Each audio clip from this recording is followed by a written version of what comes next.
work together as a team, work at it. But just because you have challenges doesn't mean something's gone wrong. Welcome to the Get Your Marriage On podcast. I'm your host, Dan Purcell, a Christian marriage and intimacy expert and coach. I'm on a mission to help couples have the best sex and most emotionally intimate marriages possible.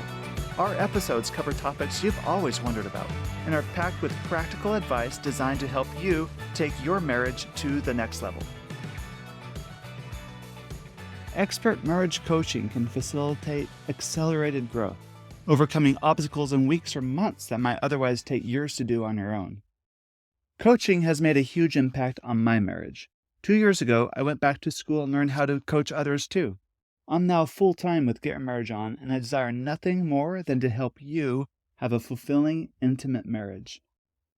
Today, you get to be like a fly on the wall, listening in to a real coaching session with a wonderful couple, Hannah and James. Note that these aren't their real names, and I have permission to share this excerpt with you. Now, some background. This is my third coaching session with this wonderful couple. Sex has been a struggle in their marriage. In the past 2 sessions, we explored the root cause of some of their frustration. Relevant to the excerpt you're about to hear is Hannah's side of things. Hannah grew up in a home where sex wasn't talked about much, and rarely, if ever, talked about it in positive ways. Hannah married a wonderful man several years ago, and they're now ready to build a better sexual relationship. They signed up for my Next Level coaching program with the intent to move the needle in their intimate relationship in a positive direction. When I meet with couples for coaching, I listen carefully to their goals. I pay close attention to their marriage dynamic and how it influences the outcomes and results that they're getting right now. I often ask couples to role-play conversations they've had. I challenge couples to think deeply about their beliefs and examine how they serve themselves and their marriage. I challenge couples to think deeply about their beliefs, any shame that they've had growing up, and other thoughts, and how it's serving them right now in their marriage or not serving them. And I also give couples homework to work on in between times we meet. I give couples I work with every resource at my disposal to help them meet their goals. And in this case, Hannah read a book that was recommended to her. And that's where you, my dear listener, get to join me in this session. I open the session by asking for an update from each person and how things are going since our last meeting. I want to invite you to try marriage coaching with me. I have an extremely affordable program unlike anything else out there. I call it Next Level because I believe no matter where you are or where you think you are in your marriage now, there's always going to be a next level. My program is designed to help you reach your next level through our weekly calls, a private podcast, its own dedicated mobile app that ties you to the community of hundreds of other next levelers, and it comes with tons of bonuses. There's also a men's and women's private group, and you can be as anonymous as you would like to be and participate as much or as little as you're comfortable doing. And you can sign up for Next Level by going to getyourmarriageon.com and click on Coaching. And if you're still unsure, on Friday, September 1st at noon Mountain Time, I'll be hosting a free marriage coaching hour where you can come and get coached at no charge to see how it can benefit you. Check the show notes for details on how to sign up so that you don't miss it. If you're looking for something that's a lot more in-depth and immersive, I invite you to come to our Next Level Couples Retreat, and that is October 26th through 29 in the Dallas-Fort Worth area of Texas. This is a transformative retreat where you get to spend time with your spouse in a really romantic and fun setting with about up to 20 couples. And you work with me and my team. We have great food, a fantastic place to stay, some really fun activities planned, along with some amazing instruction and coaching. This is a chance for you and your spouse to have a vacation together, to really connect together, and up-level the quality of sexual intimacy in your relationship as well. You can check out those details on my website by going to getyourmarriageon.com and clicking Retreat. Okay, now let's listen in to James and Hannah giving their update. James and Hannah, so good to see you again. How can I help you today? Well, things are actually going pretty well. Great. Uh, So I don't know. I guess I'm a little nervous that things are going so well that like eventually it's gonna stop, and I need to stop thinking that way. But uh, Uh-huh. I think I'm finally like getting to the point where I understand that sex is for women too. Yes. And I was recommended a book about it's called Becoming Cliterate. Yes. Uh-huh. Yes. That I've read that book. Uh-huh. it's very eye-opening, and I've Uh-huh. learned, like, this is really embarrassing, but I didn't even really know where the vulva was. Okay. Uh-huh. Uh-huh. That's So, okay. Uh-huh. it's very You and eye-opening. like 50% of the rest of the vulva owners. Uh-huh. Crazy, like, why Uh-huh. is more talked about? I don't know, like, I'm almost 30 years old, and I'm just finding out. Uh, Um, but ever since I started listening to that, James can probably attest that it's been, like, night and day difference. That's good. I'm Is just, that like, understanding more. mhm. Is it, wonderful how much just having more, I guess, understanding and which hopefully means more pleasure, Mhm. just and as a result of more pleasure and understanding, what impact has that had on your relationship? It has like I said, it's just been night and day. Like, I used to really not I'd always have these excuses of why we shouldn't have sex, Mhm. and now I'm like, "Oh, well, yeah, that could be really fun." Yeah. Yeah, yeah. So, that's been nice, and I think that we've really started to understand more of what sex is. Mhm. It's not what we've heard, growing up or seen in, like, the movies where it's just penetration and you're done. It's Yes. we've kind of been figuring it out for ourselves, and it's very liberating, I guess, to Yeah. be able to figure it out ourselves, and we get to define what sex is. Yes. So, I think things in that department are going pretty well. Do you have No, I just I think as she's read the book and like gained an understanding of parts and that sort of thing, she's become more comfortable with them. Mhm. Where before, like she didn't even want to talk about the different parts. It's She true. didn't want to hear the names. She didn't want to. It Yeah. was a comfortable thing for her, and now it's like she can talk about it and doesn't make her cringe. It doesn't make her feel uncomfortable. Mhm. I think just that comfort has allowed her to, correct me if I'm wrong, just kind of open up more, Yeah. Mhm. be more willing to receive things and kind of stand stand off and be defensive. Right. Yeah. So, Hannah, what helped you kind of be more comfortable with using certain words or certain concepts?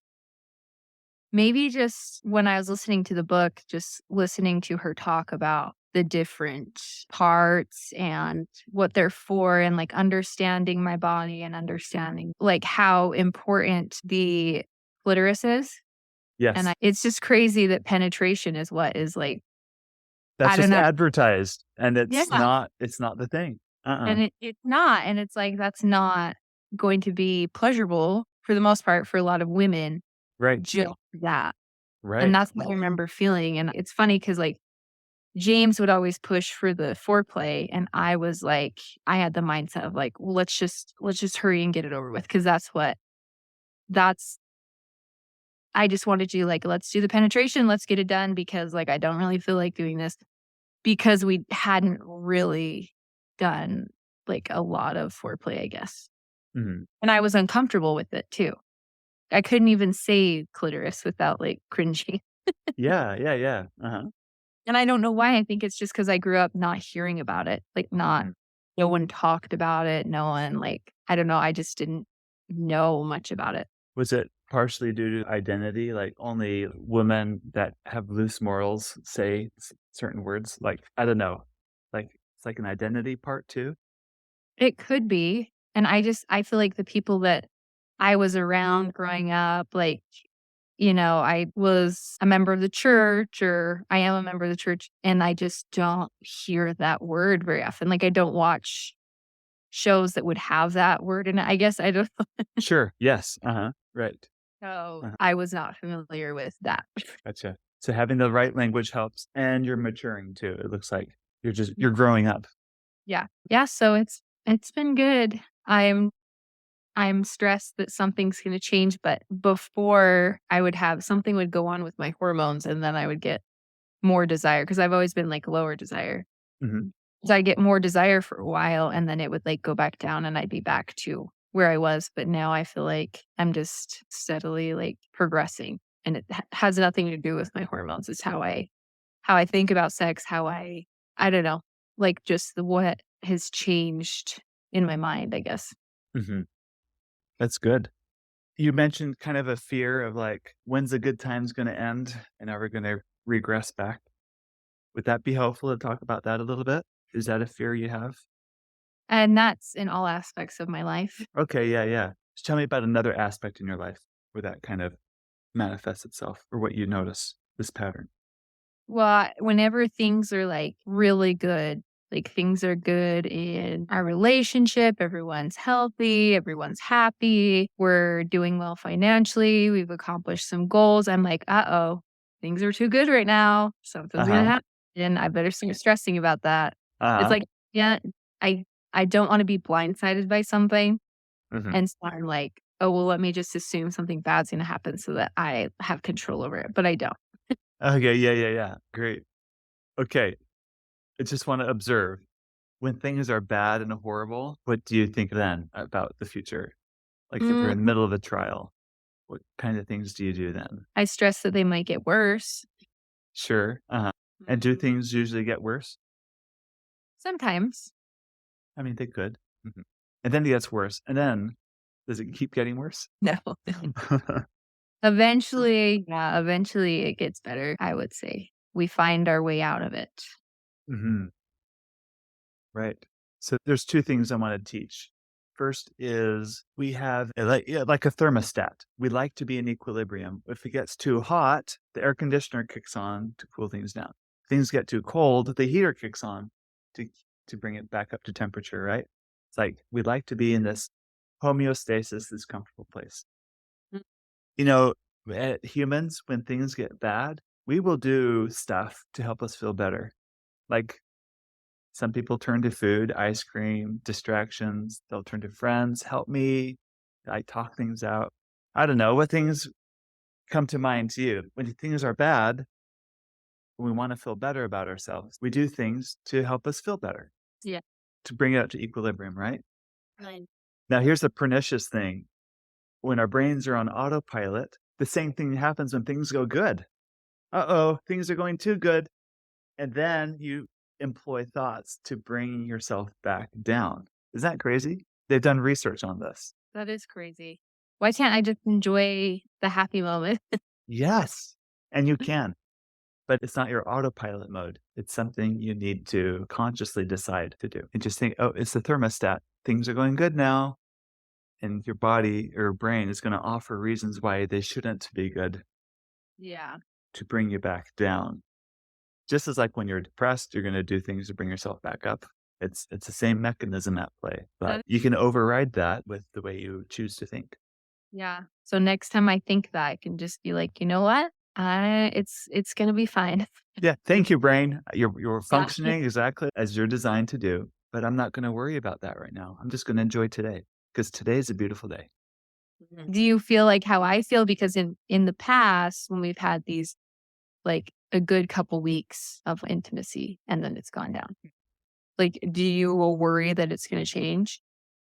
Um, I don't think I worry that it's gonna change. I think I just accept that at some point it'll change because it's just life. Like I'm gonna change, you're gonna change. There's gonna be a time when I'm more desired, you're higher desired, and vice versa. Mhm. I just am kind of expecting that. Just enjoying the now. Well, I, wish I could take a page out of the book. That's good. James gets it. Good. Okay, the other principle I want to teach you is seasons, like fall, winter, spring, summer.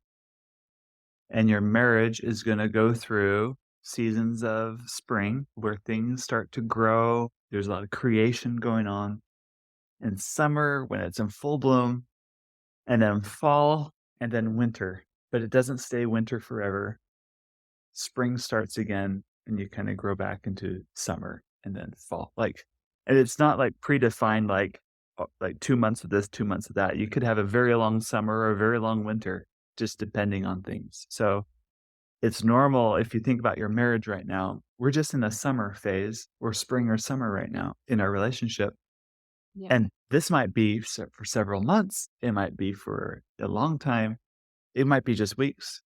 Fall will come, but it's okay because fall and winter, because spring will come also. When things are in fall or winter phase, it's just learning what those lessons are so you can prepare for a better spring. Yeah, I like that because then I don't have to stress out about, oh no, things are changing. It's never going to be the same. Right. And I can look forward to the next spring. The next creation, right? Yeah, the next round, right? Exactly. Yeah. And as you learn to solve problems in your marriage, there's always a next level. That's why I call the program Next Level, right?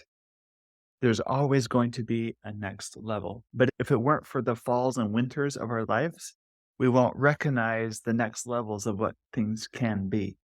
Yeah. So it's not an entirely bad thing that we experience falls and winters in our relationships because it sets us up for the springs and the summers. And if you work at it consciously, not going on autopilot all the time per se, but you're working at it consciously, usually you'll start progressing. So each summer gets better than the previous summer. Those seasons become even better, richer, more meaningful than others. But if you find yourself in a period of fall or winter, you're perfectly normal. Nothing's gone wrong. That's just the way things go. Of course, solve your problems, work together as a team, work at it. But just because you have challenges doesn't mean something's gone wrong. It's an opportunity for growth. Yes, exactly. Yeah, I feel like we have grown a lot. And there's so many things that I wish I knew when we first got married, which I think is awesome that you're doing the newlywed and engaged workshop or whatever it was. But I just feel like I knew nothing going into it now with all the knowledge that I have now. Mm. But if we didn't go through like the hard time, I feel like we wouldn't have grown as much as we did. You wouldn't be motivated. Right. Okay, that's the end of the clip I wanted to share with you. We go on to talk about other aspects of the relationship and other really important details to them. Now, I want to ask you, would you like to try this for you? What are 2 or 3 bullet points that come to mind for you in your marriage that you'd like to move the needle on to get closer to a more intimate partnership and a fulfilling sex life in marriage?